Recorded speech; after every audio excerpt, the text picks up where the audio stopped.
Hi everybody, I'm Karen Reissmann. I'm one of the founding members of People Before Profit. I'm a health worker from Manchester and I'm in Unison.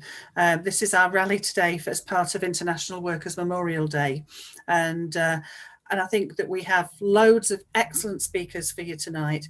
And I wanted to start really by saying that People Before Profit have always understood that there is a horrendous record of employers taking liberties with our health and safety. As long as they're making money, they don't care whether they're putting our lives at risk. Estimates say that at least 50,000 people die in Britain every single year from work-related activities, and that includes a whole range of different things, from sort of asbestos and other irritants and chemicals that we work with, to construction and accidents, to disease, to workplace-related suicide. So there's some awful history. And really, as part of People Before Profit, we've always believed that if you have a strong trade union, if you're able to fight for your rights, you're also able to fight for a safe place at work. And we know we have a government that really summed up when we've heard recently that Boris Johnson said, let the bodies pile up in their thousands. And in a way, that is exactly what they do every year. And they have done it even more this year with COVID.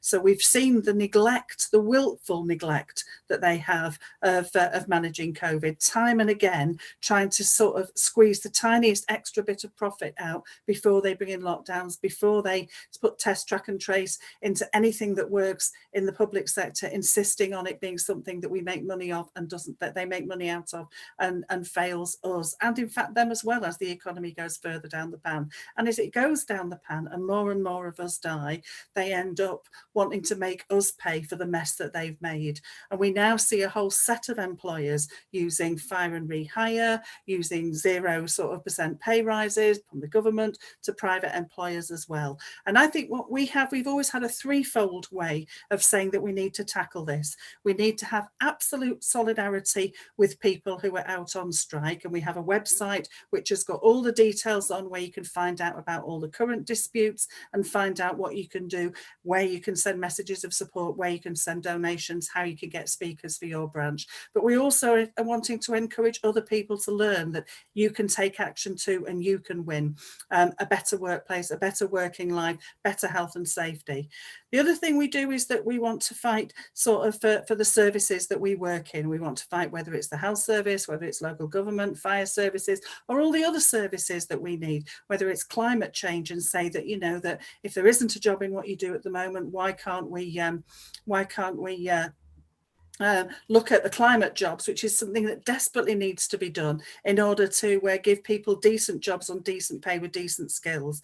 And the last thing that we do is we say we need to fight against divisions, against the scapegoating and the blaming that this government's very good at, to try and divert people's attentions away from the people who are really responsible, which is our employers and the government, and use it to divide ordinary working class people to avoid us fighting the people who are really responsible for all the things that are going wrong in our society at the moment. So today we've got a huge range of speakers who we're going to fit into an hour, so we will be done by 7 o'clock. And these speakers cover a wide range of people who are either campaigners or are people who are in dispute themselves about a variety of different ideas. We want everyone watching to try and share the stream on Facebook or on Twitter, tweeting on the hashtag People Before Profit, so that we can get as many people joining in as possible. And if you have messages, please write them in the comments and we can read them out if we get time between some of the speakers. Our first speaker is from the Greater Manchester Hazards Campaign and one of the facilitators of Families Against Corporate Killers. She's an amazing woman who's been a lifelong fighter around health and safety, around the right to be able to come to work safely. She's supported families over the years who've had, sadly, people who've died as part of going to work, and is an amazing sort of woman, and Hazards are an amazing organisation. You can go on their website and see some of the things that they've done, both during the pandemic, but actually for years and years over a whole range of health and safety at work. So I have great pleasure in starting off today with Hilda Palmer from the Hazards Centre. Thank you very much, Karen. That was a wonderful introduction from you, a wonderful woman for whom we are all very grateful, and whom we have great solidarity in all your amazing activism, and support you in your terrible, ridiculous fine that has been imposed on you. International Workers' Memorial Day was brought to the UK from the US and Canada in the 1990s by a great comrade and friend of mine, Tommy Hart, a hazards campaigner from the Birmingham Health and Safety Advice Centre. And he coined the twin aims, which we have kept ever since because they serve our purpose very well. And his aims were remember the dead and fight for the living. We wanted to do the two things. We wanted to make people aware of the preventable toll of death and of the causes and the solutions. And obviously the main solutions are strong laws, very, very strictly enforced, strong, active trade unions. Trade unions make workplaces twice as safe and twice as healthy. And that's the argument that we wanted to get out. For the last 30 years, the Greater Manchester Hazards Centre and the Hazards Campaign have been promoting and supporting Workers' Memorial Day with resources like posters and statistics and our purple forget-me-not ribbons. We've been organising marches, public meetings, conferences, workplace events, and taking our message out there. International Workers' Memorial Day is now a worldwide event, and there are thousands and thousands of events in which millions of people, workers, trade unionists, families, and communities take part. On Workers' Memorial Day, we tell the whole story, the huge number of workers killed, injured, and made ill by work, almost all foreseeable and preventable. It should have been prevented. Workers don't die in freak accidents or of rare illnesses. They die because employers don't care and governments don't make them. No one voted to die at work, and no one ever should die for earning a living. In Britain each year, at least 1,500 people are killed in work-related incidents. That includes about 650 people dying of work-related suicide because of stress and intolerable burdens at work. 52,000 people die of work-related illnesses due to chemicals and dust and all the rest of it, from cancer, heart disease, and lung disease. And this costs a huge amount of money, and that's mostly borne by the individuals and families. It's 140 people a day, 6 people an hour. Globally, 3 million people are killed a year, and that's probably an underestimate. 14,000 people, workers at least, we think have died of COVID, but we don't know because the HSE doesn't count them. This year, the theme for Workers' Memorial Day has been to make an ILO convention that health and safety at work should be a fundamental ILO right, along with collective bargaining, freedom of association, and freedom from forced and child labour. And I'd like to say that this is one of the things in which it looks like we might succeed, that the ITUC has waged a fantastic campaign and has forced the ILO to agree that probably by 2022, it will actually bring forward a fundamental right to safe and healthy workplaces. Thank you. Thank you very much, Hilda, and that's brilliant. And as I say, a fantastic campaign. And it's a shocking indictment that in 2021 we're still fighting for it to be a right that you can be Absolutely. Safe at work. And I think that it's great that they're now finally conceding that that's something that we should do. Although clearly we have to try and convince Britain to sign up to the ILO, which they currently don't, which is another campaign that we need to do. Our next speaker is Hannah Morgan, and Hannah's from the DVLA in Swansea. She's a PCS rep, and they've got more than 14,000 staff taking strike action following a failure to address COVID safety measures. There has been a major outbreak of COVID in the DVLA. If you visit our Solidarity page website, you'll find out how to send your solidarity. But thanks very, very much, Hannah, for agreeing to come and speak tonight. Thanks, Karen. We've been absolutely overwhelmed with everybody's messages of support and their donations. It's been really lovely to see how positive everybody's been about it. I work on site as an administrative assistant, so I'm sort of right at the bottom of the ladder. I do data entry work. Currently, we've still got about 3,000 people working on site, and the DVLA are looking to increase this all the time. There's already people coming back in now who've been off shielding or for childcare reasons. Despite this major outbreak, over 500 cases and a man dying in the DVLA from COVID. Our first strike was to remove people from the site immediately. At that point, there were still cases in the building, and I had to isolate like the week before the strike because I'd been in close contact with somebody who'd come down with it, and I think there were about 50 people that were self-isolating that the week before the strike. now the numbers are falling in Swansea and lots of people are being vaccinated, but we're still going ahead with the strike next week because to ensure that people are being reintroduced safely into the workplace, and that so the numbers don't rise again, and to ensure that people aren't heavily penalised for sick. We've got really harsh sickness policy within the DVLA, and I think that the worst one is that if you come down with COVID, you're only allowed 10 days sick before you're likely to be coming to warnings and stuff like that. So our chief executive has covered up figures, hid reports, and lied to the select committee about what's been going on. Other departments in the civil service can access info and systems at home, but the DVLA is always saying, oh no, there's too many issues with data protection. There's issues with data protection, and how come HMRC and other government departments are able to work from home? There's just a lack of trust in the workers. This is the reason that we're going on strike again. People are at breaking point, in specific, especially in some of the departments where they're trying to take calls from home. There's not a lot of support available from managers and stuff like that. And they're finding it very difficult, even if they are working from home. One surprise I had about striking last time was that PCS had offered us £40 a strike, £40 a day from the strike fund, and I found that this not only covered my pay, I was £30 better off than the £40 a day from the strike fund. That's how badly paid they are in Swansea, and how we should we need to thank you.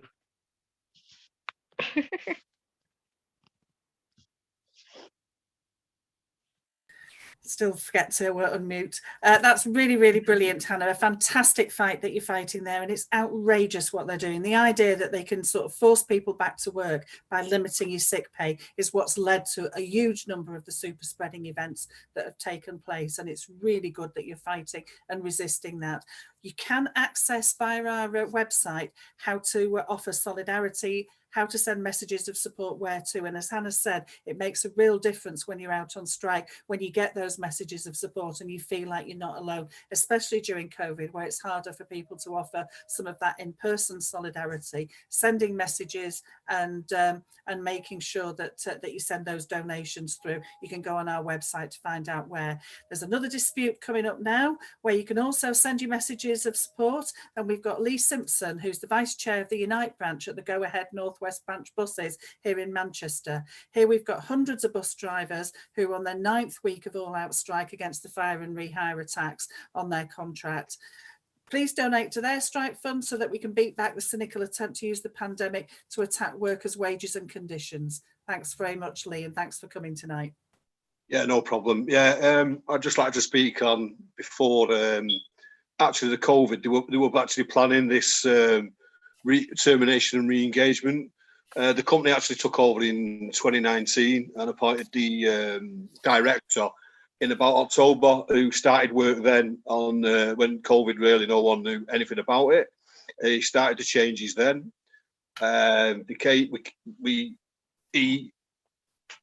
Before the lockdown, he proposed his changes in March 20 it was, and we were just furloughing about 80% of the drivers at the depot at the time. And then we've sort of negotiated back and forth what he was proposing. But as we got further on, he actually suspended our chairman in August, and 3 days later, he imposed Section 188 fire and rehire. And this was actually 2 days after the regional secretary had sat down with the managing director and said, right, what is the burning issues? We will set a party up and we will actually sit down and we'll negotiate with you to see where the depot is actually losing the money. And it goes back to the people losing, nothing to do with the group that took us over, actually Go Ahead Group, made nearly £1 billion profit before. And before that, they told us, we've got a 3 to 5 year turnaround plan. But none of that mattered then. It was just it was fire and rehire, driving these changes through. As I say, you know, it's day 60 of the continuous strike. It's been pretty bad. What's been going on with the company?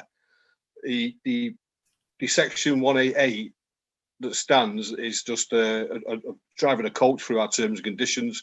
It's cutting our sick pay. It's working longer unpaid.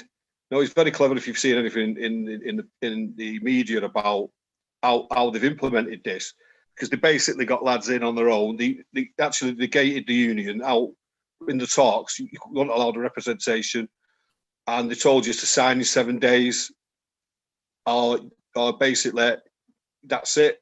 You got a letter sent home after that. If you didn't sign in the 7 days at the work, and you had a termination date where you had to accept the conditions, that's why a lot of people signed. You had to sign, or you was basically February you was sacked. And there've been numerous from the union savings of 1.3 million proposed, and at three opportunities he's turned this down.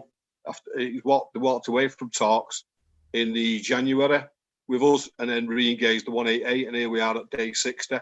So it's just a race to the bottom and cutting our T's and C's. The company is in a dire financial state to do it, and there was plenty of time, especially now government money is propping this firm up now at break even.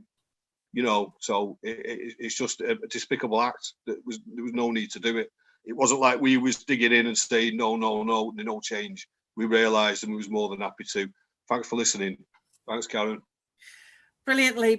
And if you've been down to their picket lines, they're absolutely amazing, with all the flag waving pickets all the way around the huge building that they have, and on the main road as well, and some really sort of solid commitment of people to stay out until they win, and to completely stop this growing trend amongst employers to see if they can get away with fire and rehire. So amazing strike up there, up in Manchester, here in Manchester, and good luck to you. And as I say, you can go to the People Before Profit website that it should be up on your screen now as to how to get there, to check out updates, where to send messages, how to send donations, and how to invite speakers to your union meeting, because there's no doubt that they'll liven up any union meeting, any of the people who are out on strike at the moment.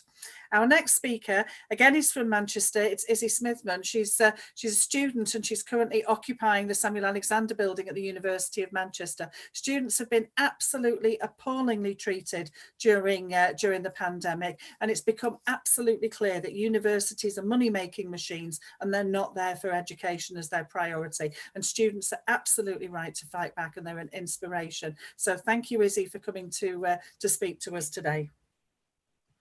Thanks, Karen. Thanks for hosting this meeting. Yeah, so I'm Zooming live from the occupation at the Sam Alex building in Manchester. We're here occupying this building in protest of the university's handling of the COVID crisis, and calling for a general democratisation of the university structures. We were brought back onto campuses, we were lied to and brought back onto these campuses back in September, and then we were blamed and abandoned when we all got COVID. And charge extortionate rents for facilities that we can't even access. After last term's rent strike win, the university promised to improve maintenance and improve living standards on campus, but instead students have been forced to live without hot water, with Wi-Fi shortages, with leakages, with rodent and silverfish infestation. These are stuff that I've personally had, as well as most students on campus. As well as this, mental health of students is an absolute crisis. You know, the title of this week's meeting is Remember the Dead and Fight for the Living. And although not to the same scale as COVID, there have been deaths on our campus due to mental health crisis, and there have been deaths on every campus in the UK. Student mental health is absolutely appalling because of the way that we've been treated, the way that we've been exploited for our money, and pretty much been left on our own throughout this COVID. So currently there are 50 university rent strikes across the country, and there are 4 universities in occupation at the moment, which is obviously amazing to see how students are fighting back and resisting these neoliberal structures that have put Nancy Rothwell, our Vice-Chancellor, for example, on over £260,000 a year she's earning, while students and staff are being exploited for profit. This is the same Vice-Chancellor who put fences up around our campus, who lied on TV about an incident of racial profiling that happened here. So we're demanding that our Vice Chancellor resigns, and we're demanding that we get a rent cut of at least 30% to make up for the fact that students are being charged more than previous years for facilities that we can't even access.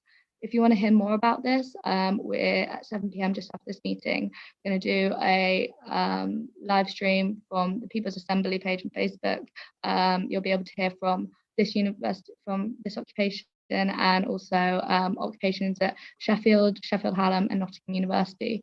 Yeah, we want to be treated more than just the money that we can pay, and we'll stand with staff and we'll fight for this. Fantastic, Izzy. Absolutely fantastic, and thank you very much. And amazing that sort of, there's that number of rent strikes and occupations going on, and we wish you all the best in that. Our next speaker is Ribeiro-Addy. She's an MP from London. She's spoken on People Before Profit before, and she's an amazing advocate for working class people in South London and in Parliament. So welcome, Belle, and thank you very much for agreeing to come today. Thank you. Thank you so much for inviting me to speak. Workers' Memorial Day is so important, and obviously we shouldn't just be remembering people in this country that have lost their lives at work. We should be remembering those all over the world. Our trade union movement is an international one. Now we hear that it's 50,000 people, as much as 50,000 people die of work-related illnesses and injury in the UK every year. And obviously because of the coronavirus pandemic, this is expected to be even higher, and we have to keep shouting from the rooftops that safety at work is not it's not a privilege, it's a right. We see thousands and thousands of people dying prematurely as well in ways which we can't seem to link to their work, but we know it's happening from cancers, lung disease, heart disease, all of these conditions caused by their work. And also quite key, one substance which you would have thought that by now we would have got rid of everywhere, asbestos. And during the pandemic, as I touched on before, we've heard some of the most disgraceful examples of putting workers in unsafe conditions. And some of them have been so beyond embarrassing for a country that is the 6th largest economy in the world to be having our nurses, our key workers, making their PPE out of bin liners. Now, it was a wide range of poor policies that have caused the spread of the virus, definitely. But these also include, just general poor working conditions, low sick pay, no recourse to public funds, and a general failure to take action, for the government to take action against employers that were forcing their workers to be in unsafe conditions and break their rules. But that's because this is the government of private companies and donors, not a government of the people. And we need to ultimately, yes, we need to push a government to make these changes. We need to push for a government that would actually respect workers' rights. But we also have to remember that every single workers' right that we have in this country is something that we won by activism, something that we won by organising, something that we won in more modern times through our trade unions. And that's why our trade unions are so important. Our trade unions have seen us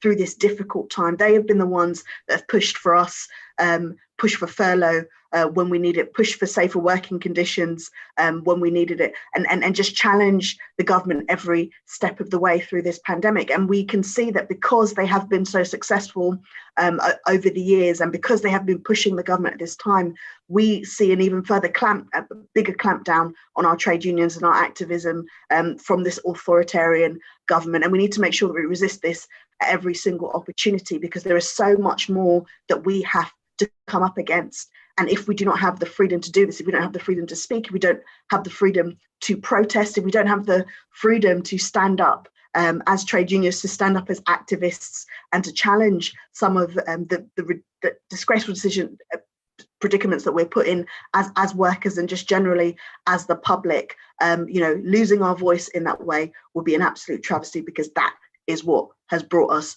to a place where we've been able to see some success throughout our movement. So as things go on, we need to keep challenging them on that front and make sure that we retain those powers to speak freely. Thank you.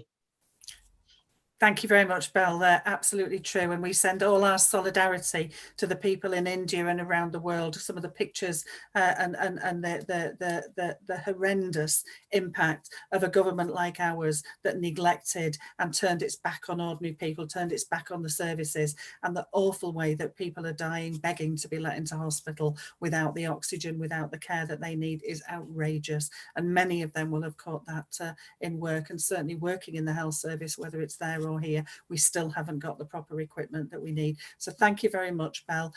Thanks for speaking up again for us. Our next speaker is Willie Howard. He's a Unite organiser. He's speaking in a personal capacity, and he's going to speak about the Unite members and refuse workers in Thurrock. They're also fighting against a fire and rehire, which, as I said, is an increasingly common tactic that employers are using, really under the cover of the pandemic. I think they're hoping that they can re-establish, doesn't matter what agreements you've made, they can tear them up at will if they want, and that sort of, you should be lucky to have a job. And it is outrageous, absolutely outrageous.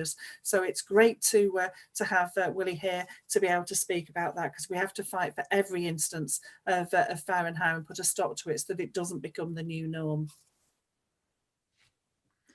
Hello, everyone. First of all, I just wanted to apologise that one of the workers themselves couldn't be here today. It's much better hearing from people actually involved in fighting for their livelihoods rather than someone from the union. But unfortunately, due to the council's vindictive nature, it would be a risk for workers themselves to appear on the screen talking about the local authority, So long story short, what's happening in Thurrock is the council is basically looking to rip up a series of terms and conditions that will have the overall effect of reducing the pay of the average loader by about £1,000 and by the average driver of up to £4,000. So you're looking at life-changing cuts here that are looking to be implemented. And kind of, for our point of view, the biggest injustice is that while the CEO gets £204,000 a year, will face no cuts. There's many senior council officers on over £100,000 a year will face absolutely no cuts. And instead, what they're doing is going after the refuse workers and also going after the care workers, those who care for elderly people in residential homes. So what we're seeing basically is the bottom of the pile being held liable for a pandemic, while the top of the pile gets away on scot-free and living the life of Larry, basically. We've just completed 2.5 weeks of strike action. We've got another 2.5 weeks planned. We're fully confident. The picket is rock solid. We've had a majority, or pretty much everyone bar maybe 2-3% of the workforce is there, which is ridiculous. So what the council has had to do now is hire huge amounts of workers in from East London. They've told residents to dump their own rubbish at certain tips. Even this morning, they've threatened to serve us with an ASBO because of the heinous crime of cooking a few sausages outside the depot. I mean, that's the level of childishness and vindictiveness that you're dealing with at the moment. And the irony is that the council is probably well on track to spend multiple times more money in trying to break these workers, as opposed to actually doing, that would cost them not to implement these cuts in the first place. So what I just wanted to say as well is that, I had a chat with one of our members today and was highlighting about the first day of the pandemic while he was cycling into work. And the look of fear in people's eyes and how the streets were empty, but yet these people were getting up first thing in the morning to go in and to do a job that's vital for society. And they suffered a COVID outbreak in there. Refuse workers were some of the highest affected by COVID-19. And this is the thanks that we get after 1 year of working through a pandemic. And I suppose what it really does highlight is those who are vitally keeping our society running, the refuse workers, it's the supermarket workers, it's our bus drivers, it's our transport workers, it's our care workers. It isn't those who spent a year working from home and now with a stroke of a pen have decided to inflict life-changing detrimental pay cuts on people. And what Thurrock refuse workers are showing us is that you don't have to meekly accept this. You can stand together, you can fight it, and if you stick together, you'll win. Absolutely right, Willie, and thank you very, very much. And it is an outrage. The Tories talk about free speech, but they know that people at work aren't free to speak out about what really goes on without the solidarity and collectivity that they have through their unions. And I think it's great that people in Thurrock are standing up and fighting, and we need to make absolutely sure that they get the solidarity and the support that they need. And that's part of what you can get if you go on our website and have a look in terms of how to do that. We've got the screen up again in order to do that. I'd also ask you if you can share the meeting, share it on Facebook or share it on Twitter. Our hashtag is #PeopleBeforeProfit, to try and get as many people on as possible to hear what we have to say. Our next speaker is another person who's involved in a dispute. It's Marie Monaghan. She's the Northwest Regional Support Official for the UCU, and she's going to talk to us about the COVID outbreak that happened at Burnley College. People may have read about the very sad death of Donna Coleman in The Guardian this week. That is so outrageous, yet another unnecessary death that didn't need to happen. So thank you very much for agreeing to come today, Marie. Okay, and I'd just like to say on behalf of myself and the local branch officers that we really appreciate this opportunity to talk about and highlight the issue that we're dealing with. For those who may not have read, had a chance to read the Guardian article, I never actually met Donna. And what I didn't realise is that we were fighting the same battle, but from different ends. I spoke to lots of other members, but not specifically Donna. But obviously over the last few months and still since she passed away, I know her now. I feel like I know her a bit now because I've been in regular contact with her family. And what me and her family have been looking to do, as well as the local branch, is that we're looking to help get justice for Donna, which I think links into what today's events are about. Not just about remembering Donna, but also getting justice for her. Her family are obviously, it's great that her family have the energy and the capacity to be able to help us work through getting that justice through personal injury claims, and also working with her on, presenting the story within the media. Just before I talk about that, I thought it'd be helpful for those who may not have had a chance to look at the article to just run through some of these situations that we were dealing with. So as we know, when all the colleges, when the colleges opened a little bit more at the beginning of the academic year last September, a lot of the colleges made decisions just to kind of return to a normality. And while some of the colleges in our Northwest region were a little bit better at introducing safety practices, when we engaged with Burnley College, we found that that wasn't the case at all. And right from the beginning, when I looked at the risk assessments, they didn't read right, I had concerns, it wasn't adding up. We raised concerns with the employer, these were ignored, the branch was ignored. And some of the key concerns were obviously linked to their ability to self-isolate, because we found that the employer was we were concerned that the employer was advising people not to self-isolate under the guidance. And we raised that with the HSE. And you'll see in the article that I had to raise it around 4 times for us to actually end up the HSE inspector contacting us, which they did a few weeks ago. So I realise I'm at the end of my speech. So I just wanted to explain that the fight still goes on. And the local branch would obviously appreciate any support and solidarity that people would like to present them in messages. And our next fight with the family is to make sure we can convince the HSE inspectors that this is a RIDDOR reportable event. We know the threshold's high, but we believe that that's something that can be achieved. Thank you very much. Brilliant. Thanks, Marie, and our condolences to her family. I think it's an absolute tragedy. It's not yet another one of the very, very avoidable deaths that workplaces, employers and the government are responsible for, and it's disgraceful. And Belle was right. We haven't won any of our rights by just being given them. We've won them by fighting for them, and we have to carry on that fight. And that means we have to offer all the people who are fighting back solidarity so that they're not left on their own, so that we can win, so that we can begin to beat back. We don't want to keep coming here every year and reading out a longer and longer list of people who've died. We want to stop the deaths because they are preventable deaths. Our next speaker is somebody who knows all about health and safety. She's the Health and Safety Officer for the TUC, and very warm welcome to Shelly Asquith. Thanks, Karen. It's with a heavy heart we come together for Workers' Memorial Day every year, but come together we must in, in memory, in anger and in struggle for safer work and for justice for those who've lost their lives.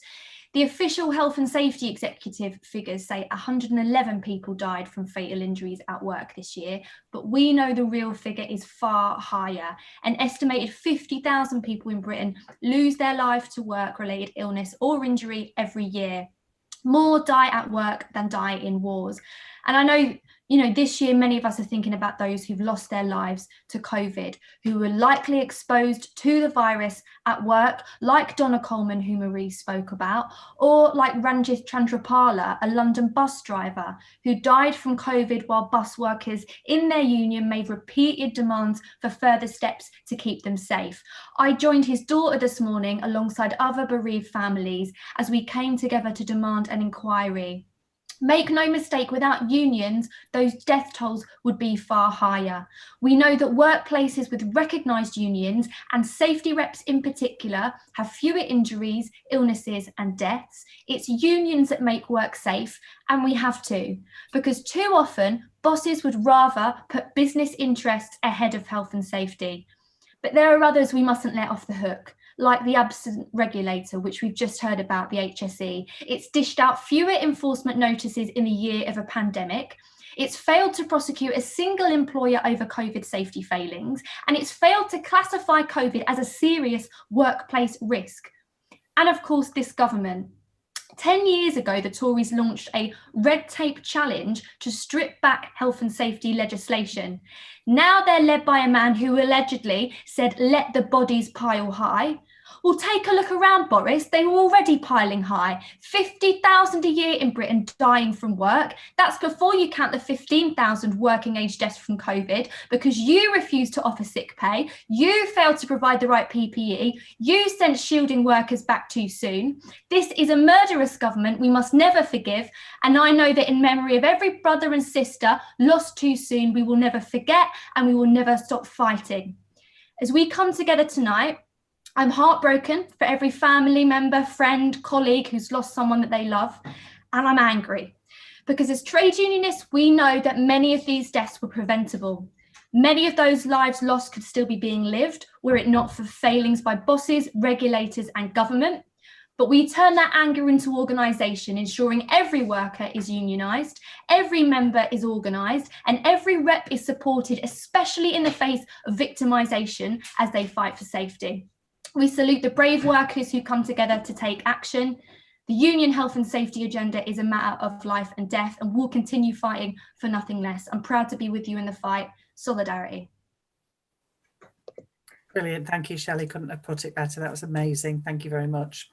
Our next speaker is Dan Dobson. He's a member of the National Construction Rank and File Network, and construction is an area where we know for years and years employers have cut corners and workers have paid the price. There's been some great protests and action from the construction industry. So thank you, Dan, for coming and speaking to us again.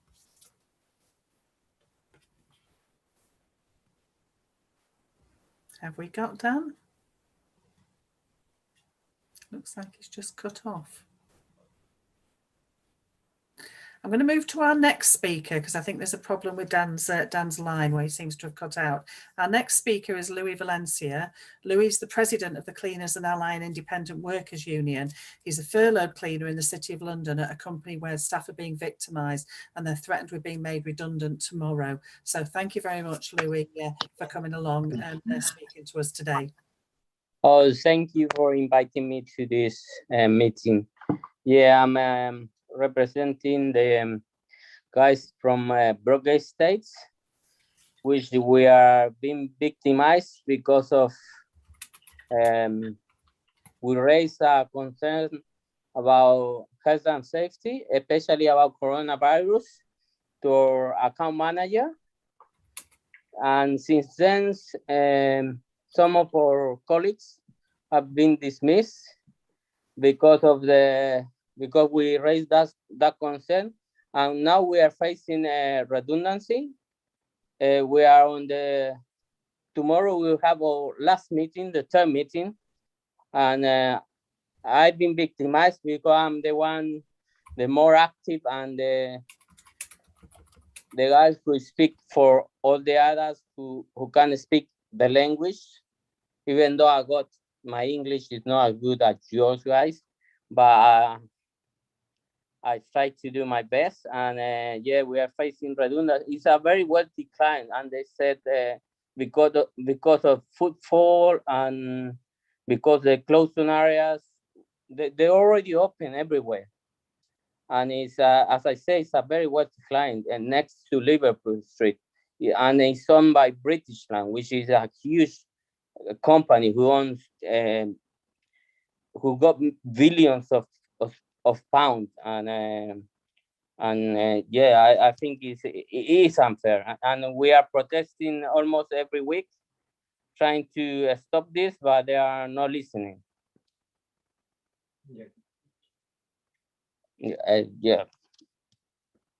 Yeah, that's what guys. Cheers, and they don't listen, and they do throw people away like we're just sort of something that are disposable that they've finished with. It is an outrage. Thank you for coming and speaking tonight, and for trying to oppose what they're doing. Brilliant.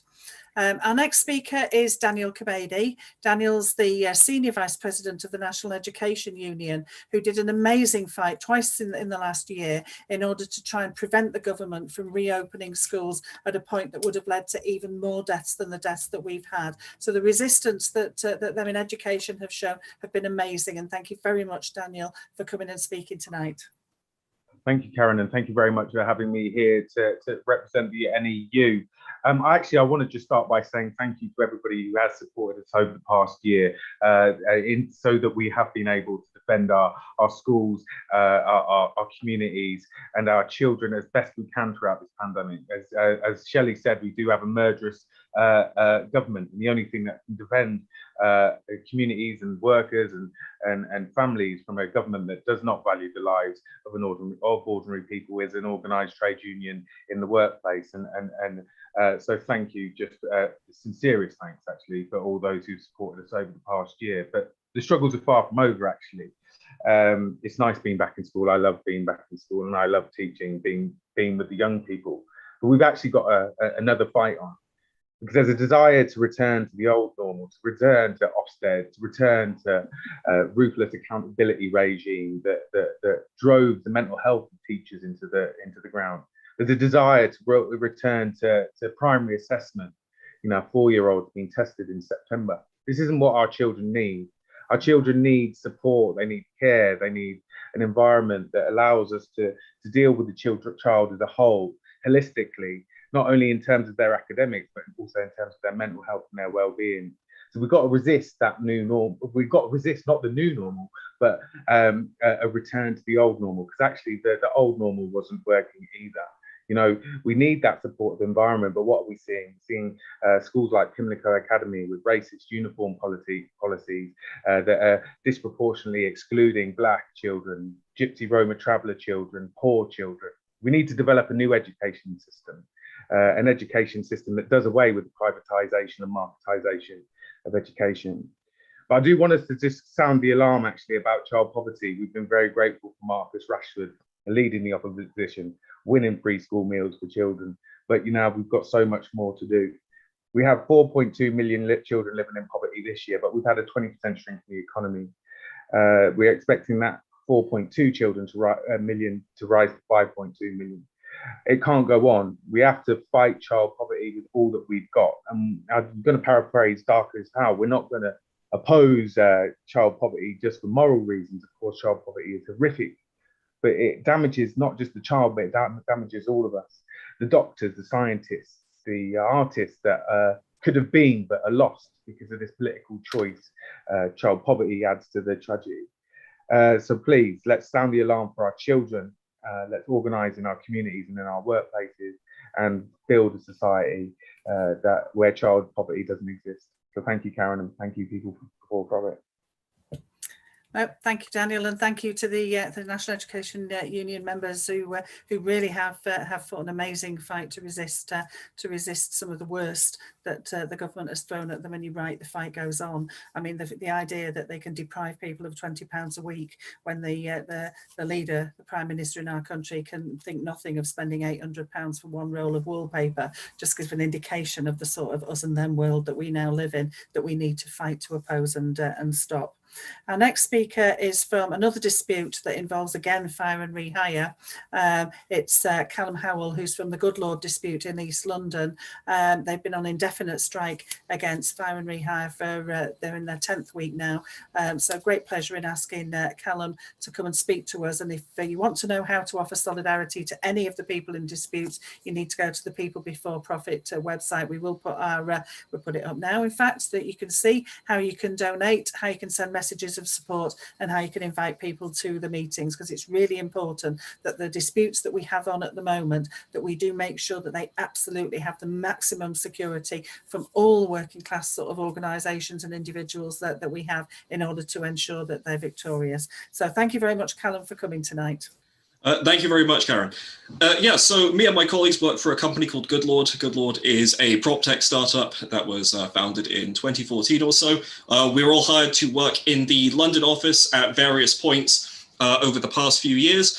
But back in November of last year, we were called into a meeting. We were announced that the department was being restructured, and that since we're now all considered remote, because of course we had been working from home since the April of that year, since March of that year due to the pandemic, we were now all classified as remote, and that therefore we would no longer have to be paid the London living wage. And so they announced pay cuts of 24,000, pay cuts from our original salary of around 24,000 to 18,000, along with reductions in our sick leave entitlements and reductions in our maternity and paternity entitlements.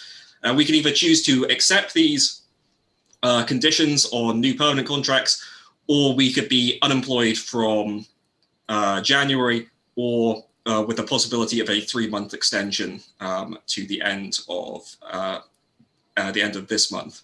Well, we chose option C, which was to organize, and as a result of that, we've been on strike since the 20th of February. So I think that in terms of what's sort of relevant, I think there's a lot of commonalities with what people have already discussed earlier. I think one of the particularly important points is that Goodlord is not a company that has been doing poorly over the course of the pandemic. Goodlord's primary revenue source is for essentially lease rental insurance, something that's been in high demand due to the uncertainty in the rental industry. According to the head of sales at the company, the price of their rental insurance has more than doubled over this period, and I don't believe with a significant drop in demand as a result of that. And I think it really just goes to show that these kinds of changes are not so much a product of uncertainty, a product of the weaknesses of these companies, but in fact a product of the confidence that they have due to the uncertainty in the job market and the decreased bargaining position of workers in positions like us. However, we have had some success so far. So we've managed to fight back, and we managed to retain our sick leave entitlements and our paternity and maternity entitlements. But we're going to fight on and try to retain at least the London living wage as far as is possible. In so doing, I think it's really important that, since this is a tech sector role where traditionally an area which isn't heavily unionized, but people are still treated as poorly as they are in any other sector. So we've been organizing in conjunction with some other groups, for instance, the IWGB gaming branch. The gaming industry is an industry with some terrible employment practices, and we've also been in discussions with some groups from California, tech workers in California, an area where I'm sure labor law is even worse than it is here. Thank you very much, Karen. Cheers. Thanks very much, Callum. And I think sort of Callum represents a growing number of disputes that we've seen, where we've seen people who have traditionally not been easy to organise, who are beginning to stand up and fight for their rights. And incredible sort of, 10 weeks of strike, brilliant, and good luck to all of you. And again, make sure that we send them all the solidarity that it's possible to do. Our next speaker is probably known to most of you here. It's John McDonnell. He's the MP from London. He's been with us with People from Profit before. before profit from the beginning, and I'm sure is going to speak again to us about sort of remembering the dead that we have sadly too many of, but also about how to fight for the living and to put a stop to the system that is perpetually destroying our lives and trying to impoverish us whilst they get richer and richer. Thank you, John. Thanks, Karen. Callum, I was not aware of your dispute. If you can send me some details, and I can start raising some issues in Parliament about it, because I think it's on the edge now. I think in your sector, in which people are getting mobilised and have had enough of this new form of exploitation. Karen's right. When over the years we've been turning up at various memorial events on April the 28th to talk about health and safety and what's happened to workers over the years. And there was this myth a number of years ago that somehow health and safety had been resolved as a result of some of the legislation that had been introduced. Well, that's far from the case. People are dying in larger numbers, if anything. And it wasn't just the COVID pandemic that started killing people. It was as a result of the neglect of both employers about basic health and safety, but also the complete watering down of health and safety legislation, the cutting of the staff numbers at health and safety executive so that inspections never took place. And as a result of their profiteering by large corporations in particular, but also small firms, people's lives were increasingly put at risk in this last period. And we need to recognize that. And that's why all the disputes are taking place at the moment. Yes, they're about fire and rehire attacks on wages and conditions, but those wages and conditions also support people, both in terms of their health, the conditions certainly do, but also the wages. What I've found in fire and rehire and its impact on my community, where they've tried it at Heathrow BA and Heathrow Limited, is that the impact on stress on individuals and their families is enormous. And we've had virtually a mental health crisis in my community as a result of that.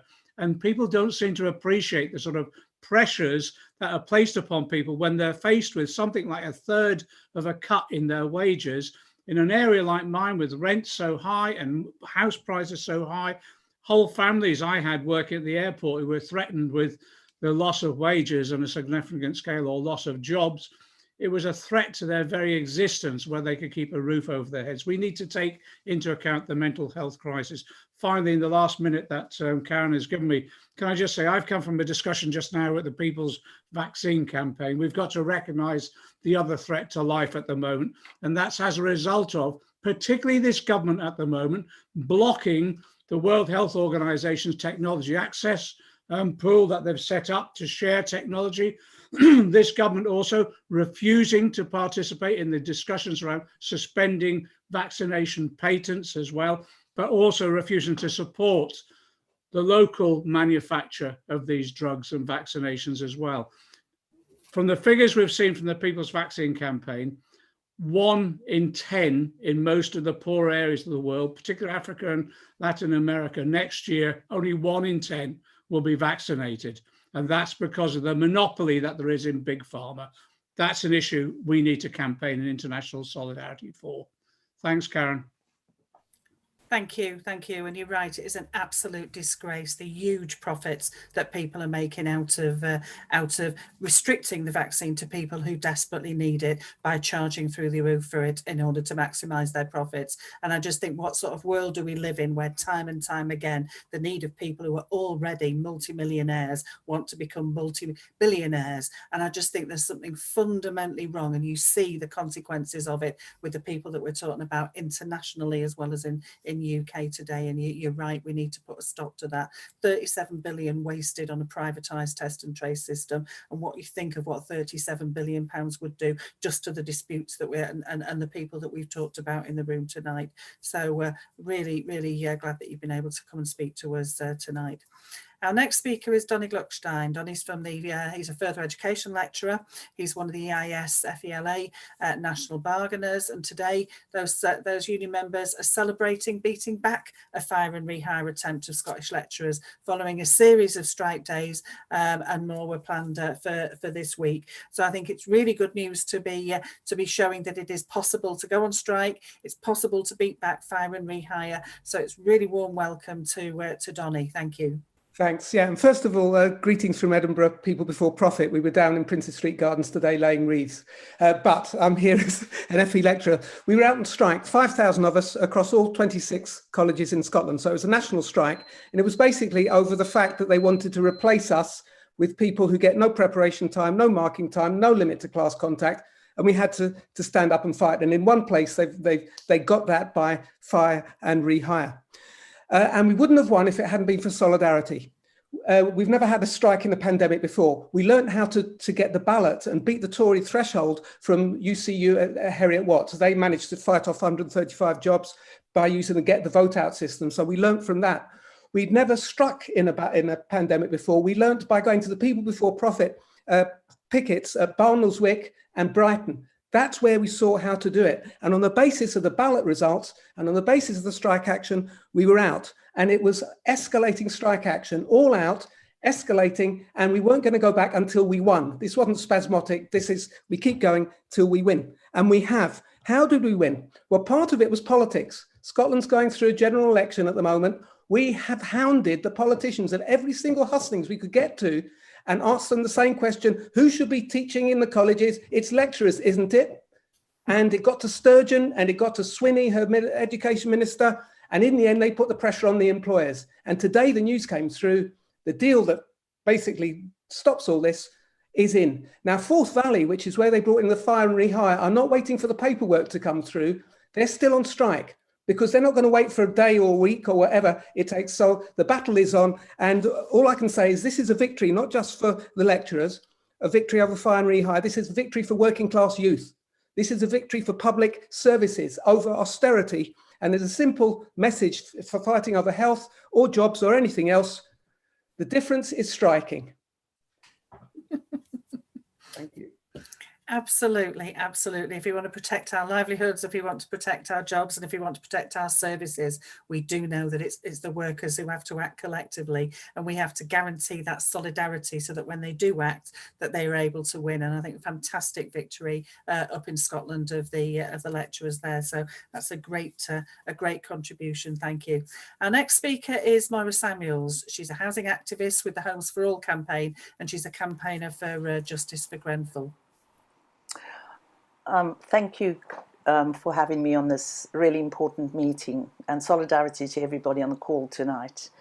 It's nearly 4 years since the atrocity of the Grenfell Tower fire, in which 72 plus, we always say plus, people lost their lives.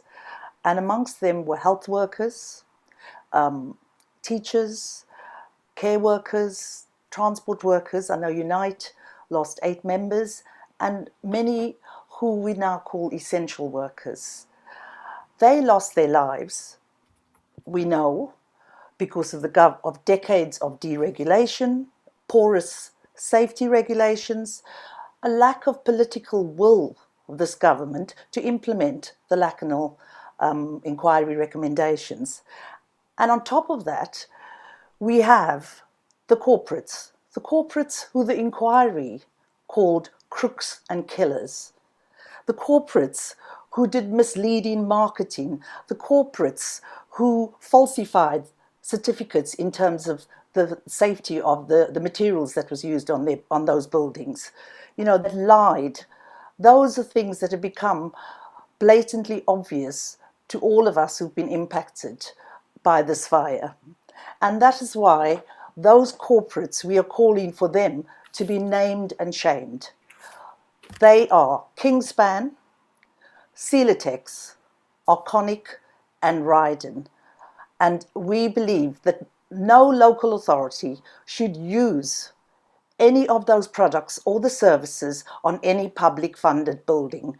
And we will continue to campaign for them, because we just recently found out that the Kingspan has been used in this borough on a special educational needs building that was being built. And we mounted a fierce protest outside. The council have claimed that it will be removed, but we're holding our breath on that. We've also seen the inquiry last week. The other factor that was so significant in what led to this fire was the fact that actually the voices of the residents were muted, and they gave evidence last week, you know, and we saw the way in which they were demonized, in the way in which they were abused, you know, the way they were referred to as rebels, and completely silenced when their concerns around their safety were raised. So we know, I think, you know, as we go into the fourth anniversary on the 14th of June this year, we're very, very clear that actually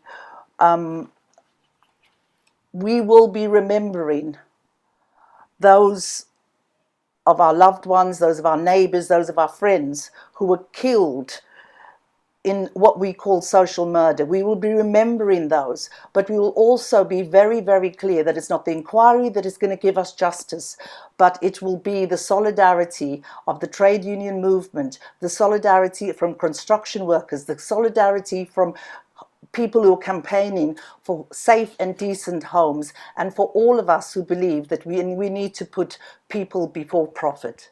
Thanks, Karen. Thank you, Moyra. That was a really, really heartfelt contribution, and thank you very much. And you're absolutely right. It is about that we have to stand together and fight, and using our collective strength as trade unionists alongside housing campaigners is an amazing way of strengthening that battle that we have. One of the things that I think has been sort of clear in society, that has been made clearer during the last year of the pandemic, is that the fault lines like racism become even more sort of sharpened and widened when you have a pandemic. So we know that sort of a lot of the deaths have disproportionately hit Black people, not because they're more susceptible to it, but because they're impoverished by racism and more likely to find it more difficult to stand up and fight for their rights. And I think that it's with great pleasure that I'd like to introduce Hadi. He's a trade unionist with Salford Unison and an activist with Stand Up to Racism, who's going to be the last speaker tonight in our rally.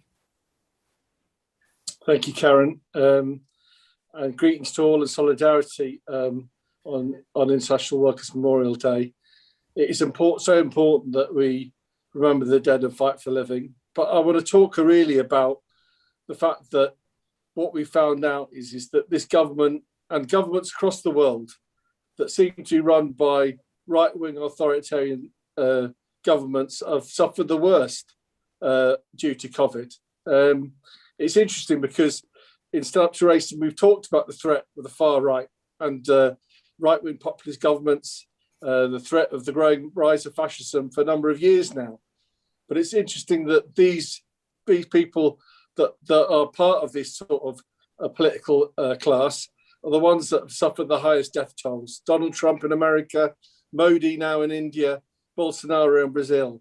It's these people and their politics, the politics of pile the bodies high of Boris Johnson, that's led to these horrific consequences for working people across the world and in this country. And therefore we have to renew our struggle against these people and work out how we organise to defeat them, because their politics, if you looked at what's happened over COVID, it's their politics of putting profit and using divide and rule to maintain their control is what is characterised their governments, not after looking after the interests of ordinary people and their lives. They're willing to pay that price, and we have to be able to challenge that in every way. And you know, I think when we look at for inspiration, we only need to look at the protests. Over 26 million people were involved in Black Lives Matter protests in America. Across the world, people took part in it. Across the UK, it has a resonance with fighting racism in this country, because we know that the UK is not innocent when it comes to deaths in police custody, when it comes to stop and search, when it comes to institutional discrimination. Yeah, institutional discrimination, Boris, in our schools, in our education, in all our institutions, in our criminal justice system. And we have to be able to fight that battle. And we have got a growing number of army that are willing to organise both in the workplace and on the streets to fight back against this government. And therefore, we have to have the solidarity to continue that struggle. And I want to highlight the fact that we will be marking the anniversary of the murder of George Floyd in this country and across the world. There will be events on Saturday, 22nd of May, across the world, and hopefully in every city and town in the UK during the day. There will be a mass rally, international rally in the evening, with speakers across the world who are fighting against racism. And we're asking everyone on Tuesday, the 25th, to take the knee in their workplaces during the day, use social media during the day, and to take the knee events in their towns and cities at 6 p.m. in the evenings of the day that George Floyd was murdered a year before. And we need to keep up this fight. We need to win this battle. We need to bring working class people together in a fight against racism, because that's what's going to weaken us in any fight. And we need to mobilise people against the police and crime bill. Come out on May the 1st, join us and protest, and make sure the unions are there with those young people fighting back. Thank you. Thank you very much. I mean, that's a really fantastic end to this rally today. I want to thank everyone who's come today. People Before Profit have got an emergency programme devised for use during COVID, and there's a model motion that we have on our website that we ask people to download and get passed through their campaign or their trade union branch. You can access it via the People Before Profit websites and Facebook pages that are highlighted on the bit between in front of you now.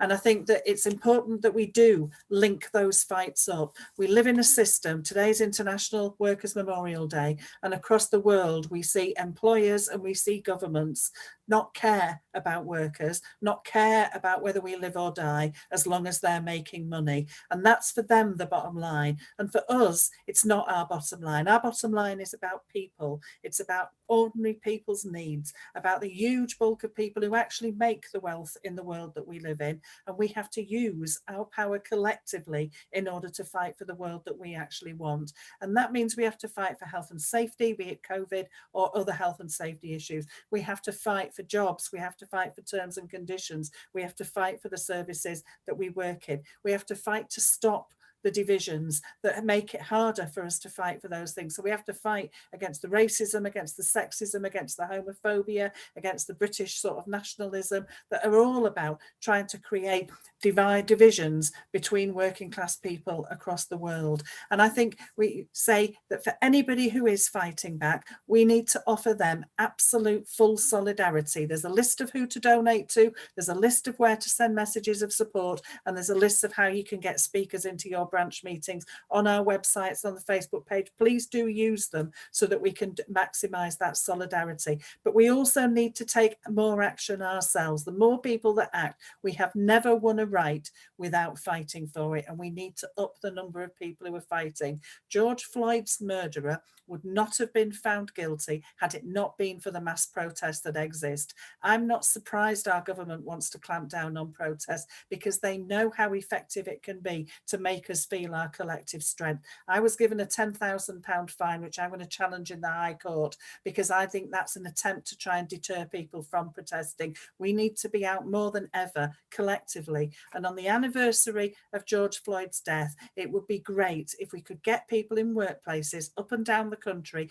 to take the knee together, black and white, and say to our government and our employers, we will not tolerate the racism that divides us, the racism that victimises black people and encourages white people to look at black people as the enemy, when the real people who are robbing us and who are killing us are our government. So please put that date in your diary, the 25th of May, and see if you can organise a Take the Knee collectively in your workplace as part of the next form of action that we have. Thank you very much for coming today. Sadly, we have too many dead that we want to remember. Hopefully, we will fight for the living so that we no longer have to do this day anymore, where we no longer build more and more people who've been killed by employers who do not care about our safety at work. Thanks for coming. Please look at us up on our website.